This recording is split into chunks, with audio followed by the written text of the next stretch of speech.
Esta es la parte 2 del curso integral de Steel Framing. Si no viste todavía la parte 1, te recomiendo que no sigas, que la veas y después continúes con este video. Ahora sí, seguimos con el curso.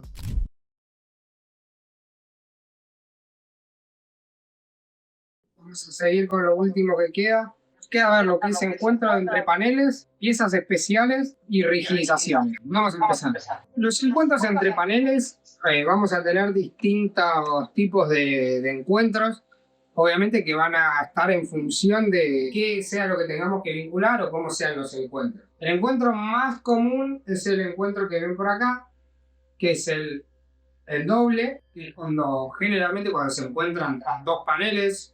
Ahora lo vamos a ver igual en un detalle. Un panel que sigue uniéndose a otro y se cosen mediante tornillos hexagonales de 10 por 3/4 cada 10 centímetros en zigzag. Luego tenemos el encuentro que se le llama triple, que en este caso van a ver que es muy similar al encuentro en esquina, y este es un encuentro, otra variante del triple, que es para cuando se encuentran tres paneles. Ahí lo vamos a ver en detalle, pero bueno, ahora les voy a explicar por qué este tipo de empalme, de encuentro entre paneles, se dejó de utilizar y no se utiliza ya con mucha frecuencia. Y por último, el último encuentro, que es en cruz, cuando se unen cuatro paneles. Tenemos el panel del lado verde y el panel del lado rosa. Esta unión se le llama doble.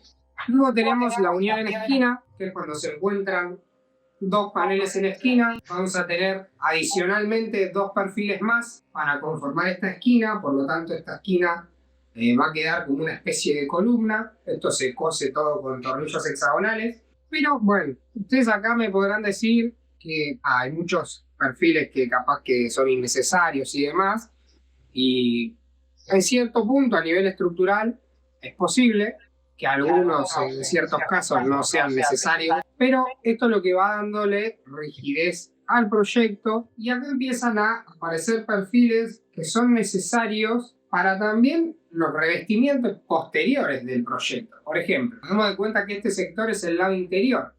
Si nosotros no tuviéramos el perfil que está en rosa y este perfil que está en verde, no podríamos atornillar las placas de yeso del lado de adentro en el borde. Por lo tanto, van a ver que hay muchos perfiles que aparecen también de una manera constructiva para poder seguir con todos los elementos posteriores. Algunos podrán decir, sí, le coloco algo para emplacar y demás.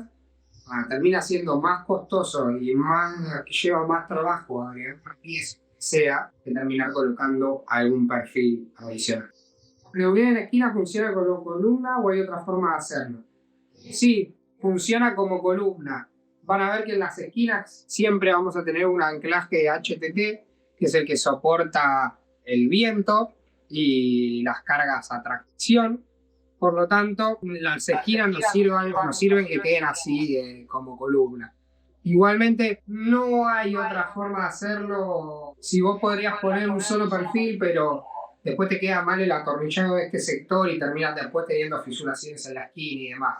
Así que, en principio, te diría que no hay otra forma de hacerlo hoy que te garantice que tenga un buen resultado a largo plazo. Esto puntualmente lo vamos a ver en este tipo de unión, que es la unión triple. Cuando tenemos una unión triple, es decir, en tres paneles, tenemos adicionalmente estos dos perfiles que aparecen en naranja, que pueden estar o en el panel verde, o en el panel azul, o en el panel rosa. O sea, en alguno de estos paneles vamos a tener dos perfiles por demás para realizar esta unión. Muchas veces se realizaba de la siguiente manera. Como pueden ver en este sector, con un solo perfil de los que están en naranja, dispuesto de la siguiente manera. ¿Cuál es el problema? Generalmente este sector queda muy endeble, se mueve mucho, y muchas veces es engorroso para la colocación de placas de yeso y demás. Por lo tanto, termina dando mejor resultado colocar el doble perfil. Generalmente no son muchas cantidades de uniones que tenemos en los proyectos de este tipo de variantes, o intercalar en sectores que necesitemos mayor resistencia, además, hacer este tipo de unión, y en otros este tipo de resolución. Y por último tenemos la unión en cruz, que es este tipo de unión que tenemos todos estos perfiles, los dos perfiles en naranja para formar el centro, que pueden estar dentro de cualquiera de los paneles, y después los dos paneles que tenemos en este sentido y en el otro. Como pueden ver, acá tenemos 4 perfiles adicionales que son de cada panel, pero que nos sirven exclusivamente para este perfil, nos sirve para atornillar la placa de yeso de este lado, del lado interior, mismo del otro lado. Si no tuviéramos ningún perfil en esta esquina, no podríamos unir y atornillar la placa en este sector. Piezas especiales. Son piezas que se utilizan para refuerzo de dinteles. También pueden ser que lo veamos para vigas de entrepiso, vigas de cubierta. Nada, dependiendo de la aplicación en qué parte del proyecto se utilice, podemos utilizar una u otra. En paneles verticales, paneles horizontales, lo que sea, van a ver que tiene múltiples aplicaciones. La primera, la viga tubo que estuvimos viendo antes, consta de 2 perfiles PGU, uno inferior, uno superior y 2 perfiles PGC. Acá podemos realizar de muchas maneras. Se puede, bueno, obviamente dependiendo del PGC, la altura, también podemos variar el ancho cambiando la medida del PGU y teniendo una viga más grande y demás. También hay otras variantes que es agregando también un perfil más chico por dentro. Ya no se usa mucho, pero se puede realizar. Y aún combinando también otros tipos de resoluciones. Por ejemplo, una resolución también utilizada es viga tubo, pero que en vez del perfil PGC hacia adentro, lleve 2 vigas cajón. No son resoluciones muy comunes. Por otro lado tenemos la viga doble, por ejemplo en cubierta o entre pisos, donde capaz que con un perfil no nos verifica, se coloquen un doble perfil, puesto de la siguiente manera, formando como una I. La solera reforzada, como la pudimos ver para soleras de vanos de distancia mayor a 1,50 m. Y por último, la viga tipo cajón, que es un perfil PGC rodeado por un perfil PGU. Estas piezas más que nada las van a ver dispuestas como vigas generalmente. No podemos usar estas combinaciones también para algunos paneles y demás, pero más que nada son para vigas. Por ejemplo, ahora tenemos las piezas especiales que pueden ser columnas o reticulados. Este reticulado en lo que es en un panel vertical, o sea, en una pared, tenemos la columna que se conforma de la siguiente manera. Son 2 perfiles PGC con su solera inferior, su solera superior, y se colocan estos perfiles PGU de tapas, cosido todo con tornillos T1 cada 10 centímetros. ¿Por qué se coloca este PGU? Se lo coloca porque como esta pieza va a estar trabajando únicamente como columna y va a tener poco emplacado y no va a tener contenciones de costado y demás, se coloca este PGU para evitar el ensanchamiento o la deformación de estos perfiles C cuando tenga una aplicación de carga. Por último tenemos el reticulado dispuesto de manera vertical, que se puede dar en esquinas o en algunos proyectos en particulares. Depende también quién realice la consultoría. Hay empresas que utilizan mucho de estas resoluciones, que es generalmente cuando llegamos a una esquina del proyecto, colocar un reticulado de la siguiente manera. Como pueden ver, se coloca un perfil PGU vinculado al PGC y se arma toda la retícula para darle mayor rigidez al proyecto. ¿Alguna duda o consulta? ¿Tienen alguna medida especial el reticulado? No, no hay una medida en especial. Lo ideal es que esto tenga más o menos el ancho de una modulación, o sea, de 40 centímetros, porque si se arma más chico es muy complejo de armar, piezas muy chicas, no se pueden atornillar, entonces es bastante complejo por ese lado. Lo más cómodo es en 40 centímetros ya podemos trabajar bien. Lucas, ¿se puede usar el reticulado para ampliar un panel a 45 centímetros? Sí, lo podrías hacer sin problema. Si es solamente para ampliar eso, no te lo recomiendo porque te va a llevar mucho más trabajo de armado, pero podrías hacerlo sin problema. O no sé, te quedó un panel capaz que de 60 centímetros y Capaz que la placa a mí puntualmente no me gusta porque queda flojo, además, en vez de agregar un montante capaz que en el medio, armás un reticulado y se resuelve capaz que un poco mejor. Te cuento que todos los meses elaboramos el índice de costos en seco. Incluye valores actualizados de materiales, mano de obra, costo estimado por metro cuadrado y casos de proyectos reales. Suscríbete en nuestra página web y te lo enviamos todos los meses. Alguna imagen de aplicación de reticulados. Se usan proyectos a veces muy complejos donde se necesite mucha rigidez por viento. Puntualmente tenemos un proyecto que se utilizó un reticulado central principal, vertical, que es para tomar las cargas de viento más que nada. Pero es muy raro. Se usan proyectos generalmente complejos o como les nombré antes, hay consultoras que utilizan mucho la técnica del reticulado. Así que puede ser que nosotros generalmente lo tratamos de evitar porque a veces lleva mucho tiempo de armado. Juan pregunta, en la zona de la costa tendría que usar un reticulado. No, no puntualmente, o sea, no es que se dé para una zona en especial. Va a depender del proyecto y la rigidez que tenga el proyecto. Puede ser que en la costa, si tenés muchas caras ciegas, no necesita ningún reticulado, pero cuando empieza a tener muchas aberturas y demás, se recomienda a veces reforzar con algún reticulado. Sí, tal cual, Daniel, se utiliza para reforzar la estructura, es para tomar un poco mejor los esfuerzos de viento si tenemos paneles que no sean, si no tenemos mucho panel ciego más que nada. ¿A partir de cuántos metros de largo es recomendable usarlo? Mirá, ahora puntualmente, dependiendo, esto es lo que es sistema de steel framing, lo que es tradicional. Los reticulados nosotros recomendamos utilizarlo a partir de 6 metros. Cuando hay luces muy largas, porque nada, armar un reticulado lleva más tiempo, cuesta más trabajo el montaje y demás. Entonces, recomendamos a partir de 6 metros. Y obviamente para armar un reticulado lo importante es tener altura también.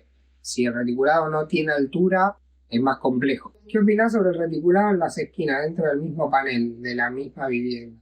¿Es para la zona de mucho viento? Sí, generalmente si el proyecto es muy ciego, a veces no hace falta agregarlo, pero como refuerzo suma mucho en las esquinas, porque las esquinas son las caras más afectadas por el viento.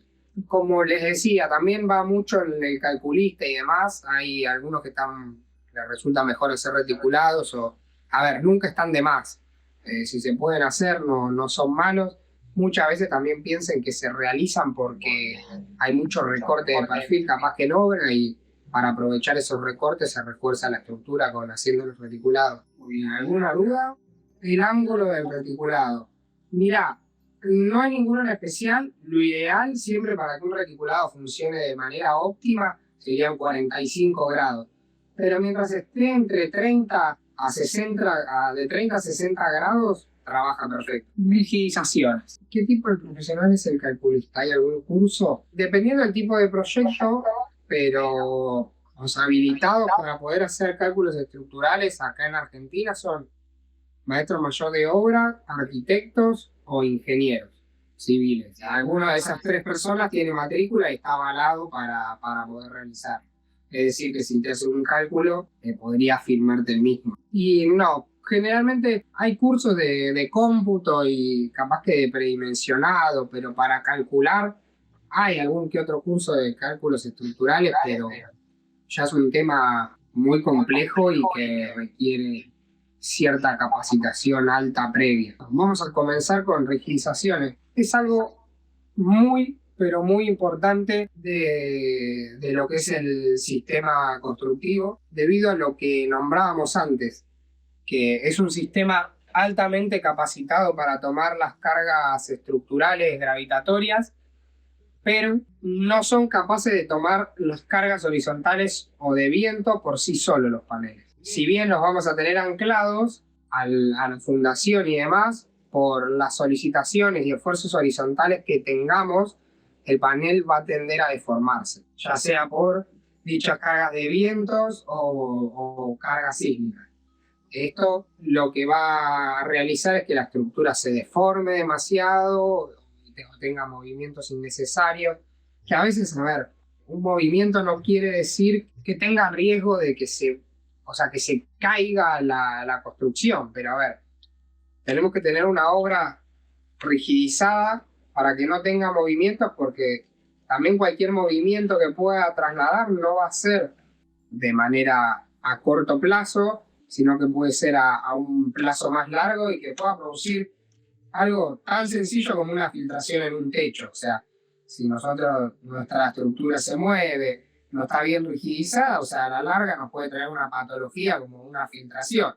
No sé, que se fisure un muro de carga y eso conlleve a que a la larga tenga una filtración. Por eso es muy importante también todo lo que es la parte de rigidización.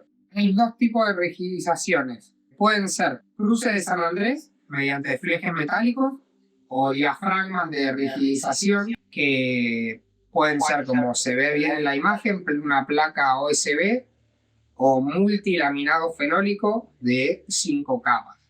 Ya también hay multilaminado fenólico certificado. El OSB obviamente tiene que ser el certificado para uso estructural, que es el APA. Y un dato por si quieren anotar, para hacer de resumen, según la norma, justo iba a decir eso, Daniel, según la norma, el espesor mínimo para rigidización de estructuras de OSB o fenólicos es 11,1 milímetros en lo que es OSB, y en fenólicos lo mismo, o 12 milímetros. Para cubiertas, también el espesor, cubiertas livianas de chapa, también el espesor mínimo es de 11,1, pero siendo también muy utilizado en lo que es cubiertas, la placa de 11,1 en cubiertas se puede colocar si tenemos una modulación cada 40 centímetros. En cambio, si tenemos una modulación más grande, ya tenemos que pasar un USB de 15 o de 18 milímetros para que tengan resistencia. Y en todo lo que es entrepisos o pisos, el OSB mínimo o fenólico es de 18 milímetros. El OSB ahora vamos a ver que se aconseja por varias cosas, pero o sea, podríamos hacer la obra sin utilización de OSB sin ningún tipo de problema si el cálculo estructural lo requiere y verifica sin la colocación de OSB. Se puede realizar toda la rigidización mediante flejes. No hay ningún problema. Se aconseja también el uso de OSB, porque lo vamos a ver más adelante. El OSB nos deja una barrera, un sustrato para poder colocar la barrera hidrófuga posterior. Nosotros piensen que esto después vamos a tener que poner toda la barrera hidrófuga y que quede bien tirante, poder solapar y encintar de manera correcta para evitar cualquier filtración de agua, que sin la colocación del OSB es muy complicado. Ustedes piensen que si colocamos la barrera hidrófuga sobre directamente los perfiles, sería muy complicado poder colocarlo de manera tirante y sin problema. También más complicado para la mano de obra, ¿no? Para colocar. El OSB primero se coloca en el cielo raso o en la pared. En cielo raso no hace falta colocarlo, o sea, se coloca en entrepisos, techos y paredes, pero de las caras que dan al exterior. Generalmente se coloca primero en paredes y después se arman los techos. Lo que sí tiene que estar primero toda la estructura armada para luego colocar el OSB. Lo ideal es que esté toda la estructura ya anclada y demás. Y una vez que ya están hechos todos los anclajes y la estructura completamente desmontado el esqueleto, por así decirlo, luego se empieza a emplacar con OSB, pero es indistinto si arrancás desde el techo o de las paredes. Mismo muchas veces, si se arman, por ejemplo, viviendas como la que se ve en la imagen, entrepisos, se emplaca hasta primero el entrepiso para poder trabajar, montar los paneles de planta alta. Luego se termina de armar toda la estructura y se emplaca con OSB por afuera y luego el techo. Tal cual, David, siempre ahora vamos a ver todo lo que es placas, ya sea EPS o cualquier tipo de placa, siempre la ley de la traba se tiene que respetar. Eso es como en los ladrillos, o sea, la ley de traba va para todo tipo de revestimiento que coloquemos en lo que es el steel frame. Kike, si te agarra una lluvia mientras armás, Mira, el OSB no tiene ningún problema con el agua. En pandemia hubo muchas viviendas que quedaron expuestas 6, 9 meses directamente a la intemperie.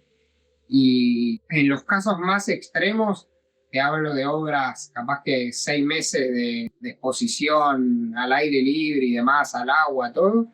Lo único que se tuvo que realizar es sacar el OSB, ponerlo a secar de manera estable y se pudo volver a colocar el mismo. Así que imagínate que en ese caso extremo no fue necesario el reemplazo. Si te agarra una lluvia mientras armás no pasa nada, lo único lo tenés que dejar secar.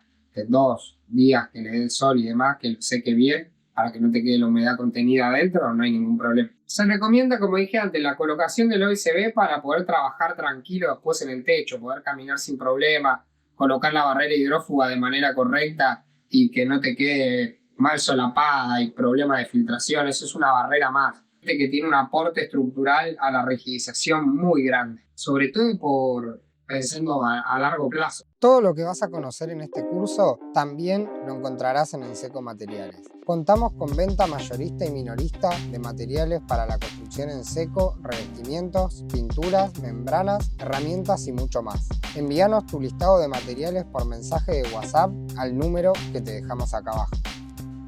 Si te está gustando este video, por favor te pido que nos apoyes suscribiéndote al canal si todavía no lo hiciste. Que dejes un comentario y un me gusta que nos ayuda muchísimo a seguir haciendo este tipo de contenido gratis para vos. Ahora sí, continuemos con el curso. Se puede usar columna tradicional para la rigidez, o sea, para la vinculación de paneles.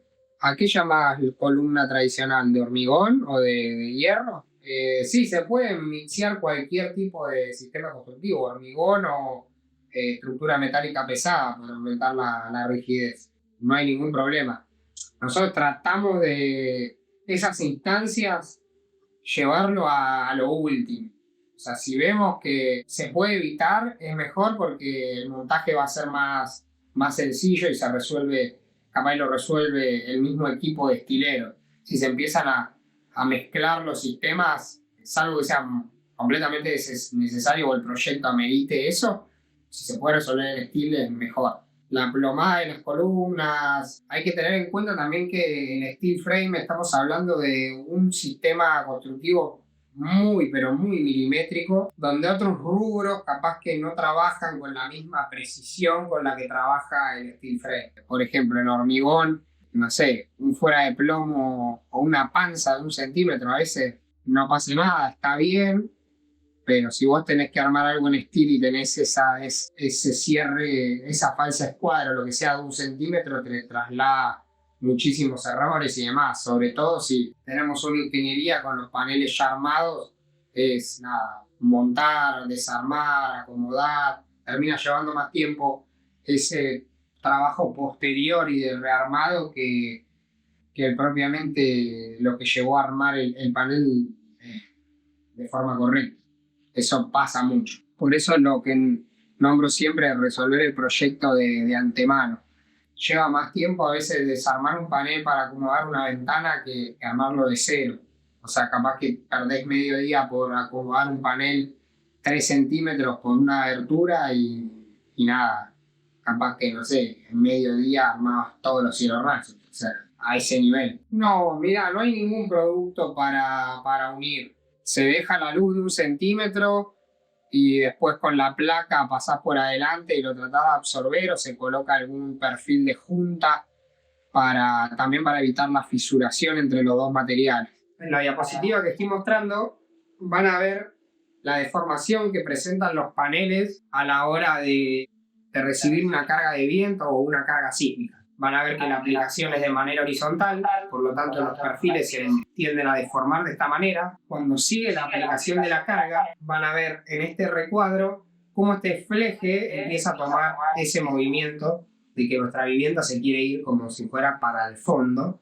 Entonces el fleje empieza a trabajar. Siempre que tengamos una aplicación, hay un fleje que va a trabajar y el otro que no. En este lado que tenemos succión, el panel se nos va a querer ir deformar para este lado.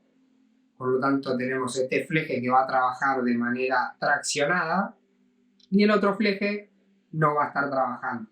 Pero cuando tengamos el caso inverso, que esté trabajando con una carga de presión, el otro fleje va a estar trabajando de manera traccionada y este fleje no va a estar trabajando. El panel lo que tiende a realizar es una acción de volcamiento, en caso de que no esté bien anclado, o de traslación, es decir, se deforman generalmente los puntos de arriba. Por eso la rigidización mediante cruces o diafragmas. Voy a enumerar un par de conceptos importantes a la hora de colocar una rigidización mediante diafragmas, es decir, entre placas. David, no te voy a responder porque te estás adelantando y como dijiste vos, es la pregunta del millón, vamos a dejarlo para lo último. Pero es súper importante. Pero la dejo claro último, que es la parte del detalle de las cruces, así lo vemos. En lo que es paneles verticales, vamos a tener un par de secretos, no de secretos, sino de reglas que tenemos que respetar, y son las siguientes. Se puede colocar de forma vertical o de forma horizontal sin ningún tipo de problema, pero tenemos que tener los siguientes conceptos claros. Primero y principal, siempre vamos a trabar entre placas. Siempre las placas se van a colocar de manera trabada. Segundo, como pueden ver en este proyecto que es de 2 plantas, lo ideal es siempre que un OSB agarre parte de la planta alta y parte de la planta baja. ¿Para qué? Lo que hace el diafragma de rigidización es empezar a hacer trabajar todo el proyecto en conjunto. Por lo tanto, si nosotros empezamos a emplacar y a unir toda esta masa de paneles con la placa OSB, empieza a trabajar y rigidizarse toda la construcción en conjunto. Segundo, la junta vertical de placas, o sea, cuando tengamos estas juntas, no puede coincidir en la unión de 2 paneles, o sea, que montamos, ¿no? Si nosotros nos da la unión acá, bueno, hay que llevarlo hacia otro panel, que muerda en un panel y muerda en el otro, para ir cosiendo los distintos paneles. Y por otro lado, que lo vamos a ver en esta diapositiva, muy importante es la forma de colocación de estas placas en los vanos. Acá vemos 2 detalles. Por ejemplo, acá ven que tenemos el panel B, que es el que está en verde, y el panel A, que es el que está en rojo. Ven que la placa OSB pasa hacia los 2 paneles y no hay ninguna unión de placas en la unión de paneles. Por otro lado, en las aberturas se van a hacer de 2 maneras. O cortando la placa en especie de L o martillo, o forma de U. Por lo tanto, nunca, pero jamás, pero en ningún caso, nos puede quedar una unión de OSB en un vértice de una abertura. Siempre el vértice se tiene que absorber con una misma placa, para evitar fisuraciones, para poder rigidizar bien el vano y tener movimientos no deseados que se trasladen después a los revestimientos posteriores. Bueno, como pueden ver, en este detalle vemos la unión de placas. Como pueden ver, acá tenemos la unión de paneles, entonces hacemos pasar la placa para que esté vinculando los 2 paneles la misma placa y empiece a hacer que trabaje todo en conjunto. En la siguiente imagen vamos a ver el detalle de cómo es la fijación de los tornillos. En la unión entre placas, la separación es más o menos entre 12, más o menos de 10, máximo 15 centímetros. Se van colocando de manera desfasada para evitar la rotura del borde. Y en el centro de los montantes intermedios, cada 30 centímetros, separar los tornillos. Y se atornilla con un tornillo que se lo llama T2 con alas, que por otro lado vamos a ver el esquema de funcionamiento. Las cruces de San Andrés trabajan de la siguiente manera. Cuando tenemos una carga aplicada, estos flejes van trasladando las cargas a través de estos y los llevan hacia la fundación. Por eso la linealidad de los flejes entre plantas es muy importante.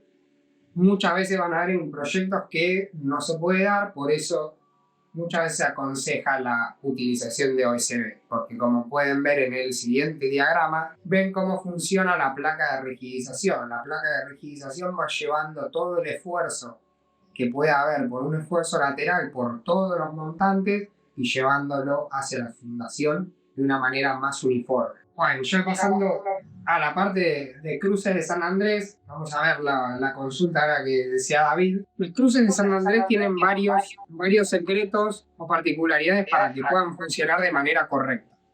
Primero y principal, el fleje tiene que estar actuando entre 30 a 60 grados. Si estamos por debajo de este ángulo o por encima de este ángulo, el fleje no va a estar trabajando prácticamente y va a perder mucha capacidad de toma de carga.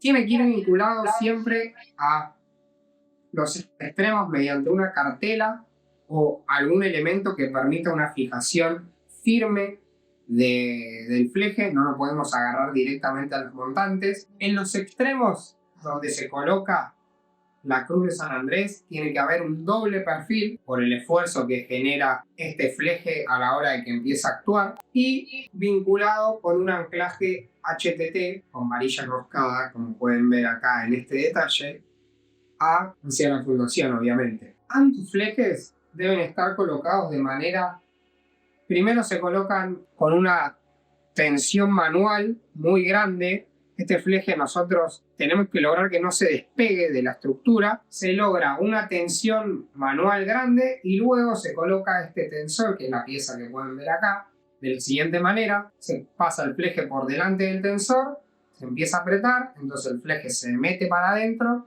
y se tensa completamente la estructura del fleje, obviamente. Es importante que este fleje, lo ideal es que lleve un solo tensor.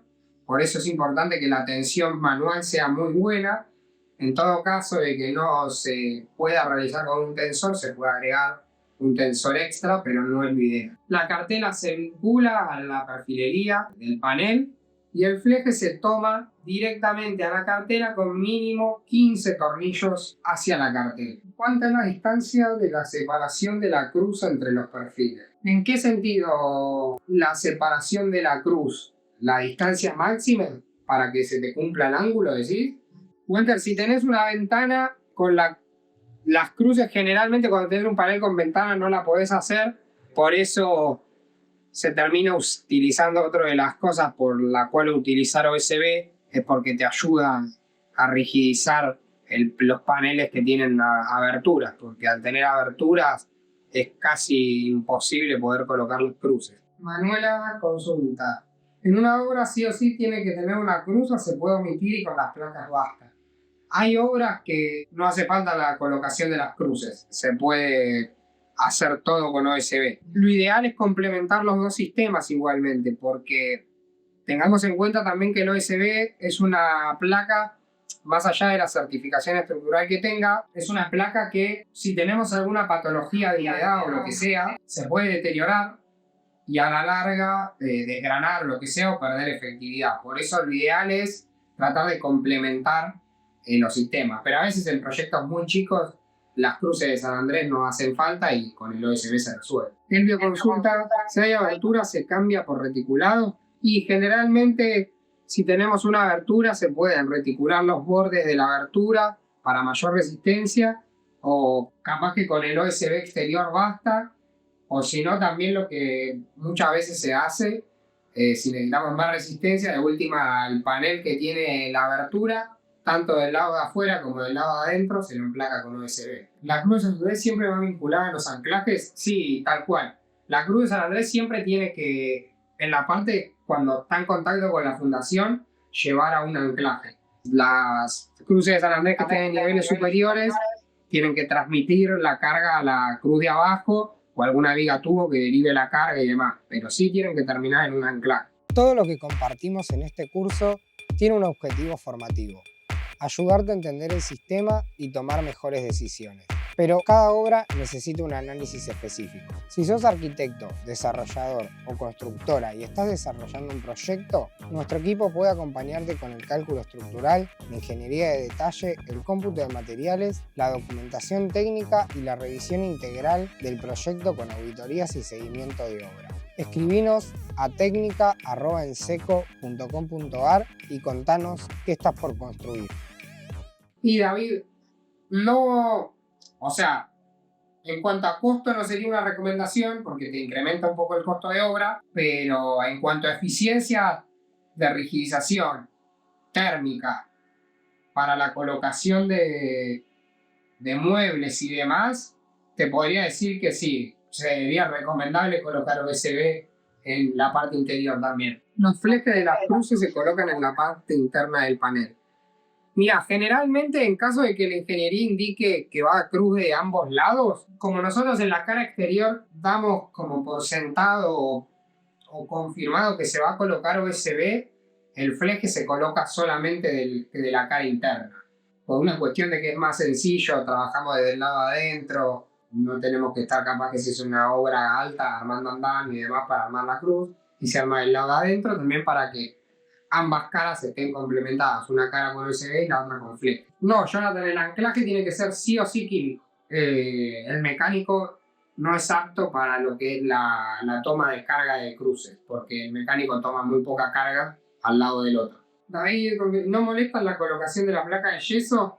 No, a veces molesta un poco lo que es acá la parte de la tornillería de este sector, pero como ya igual tenemos tornillería en todo lo que es interior del panel, se lleva bien, no hay problema. Lo sumo en este sector, a veces se martilla un poquito la placa de yeso para que se abolle la placa y se absorba el tornillo, pero no molesta. Lo que hay que tener cuidado, por eso también se hace generalmente del lado interior para tener para poder prestar mayor atención, es con la placa de yeso no atornillar este fleje. Un dato importantísimo es que este fleje solamente, como preguntaba David antes, se atornilla solamente en los extremos. No se atornilla de ninguna manera en ningún perfil intermedio, solamente en los bordes. Porque, como vimos antes, en la deformación de lo que es los paneles, siempre el fleje hay uno de los dos que va a trabajar de manera estirada. Por lo tanto, si nosotros lo tenemos atornillado de manera intermedia, vamos a impedir que el fleje trabaje correctamente. Y por último, para no robarles más tiempo, que ya nos excedimos un poco del horario, tenemos el blocking y el strapping, que es un fleje que se coloca para evitar el pandeo de los montantes y la torsión de los mismos por las cargas que se le apliquen. Este fleje se coloca en todos los paneles, tanto interiores como exteriores.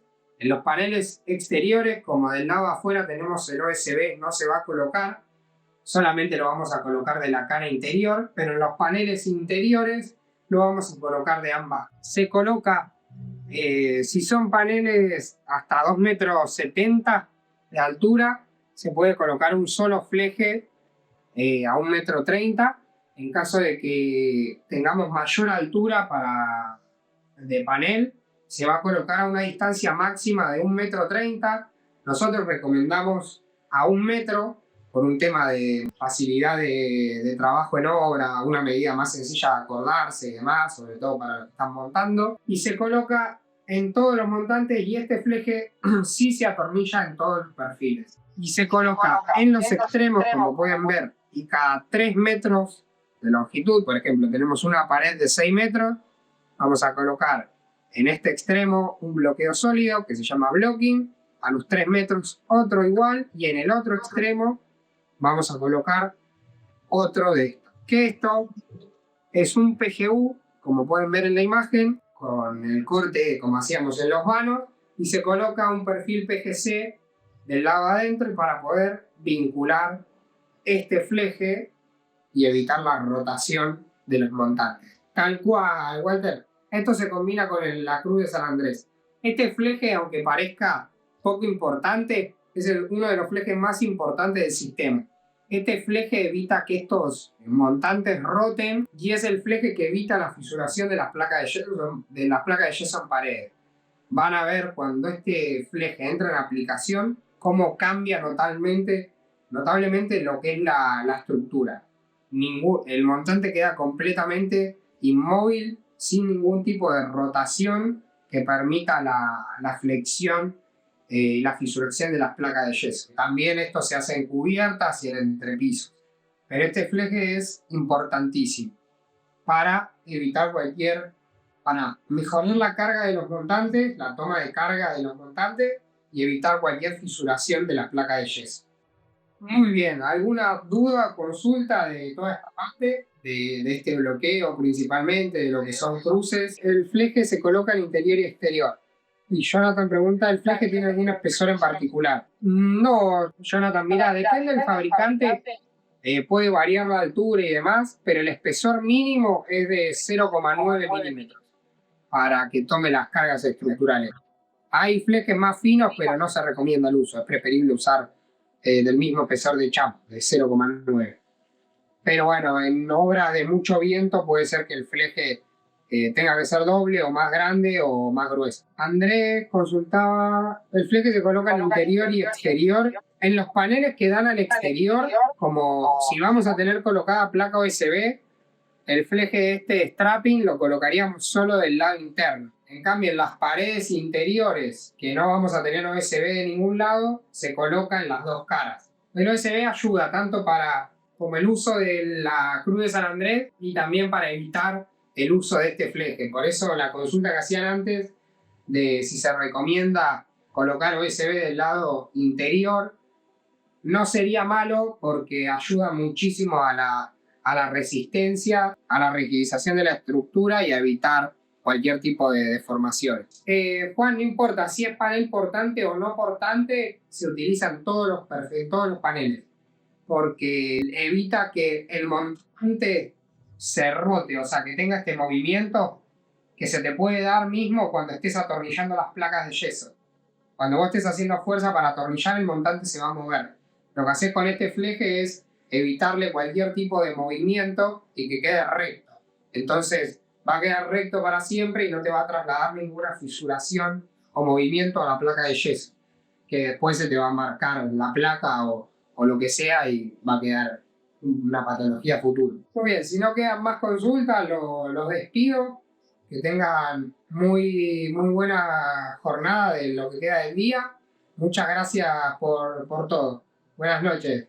Gracias por ver este primer curso. Se vienen más cursos gratis en el canal. Suscríbete y activa las notificaciones para no perderte nada. Saludos.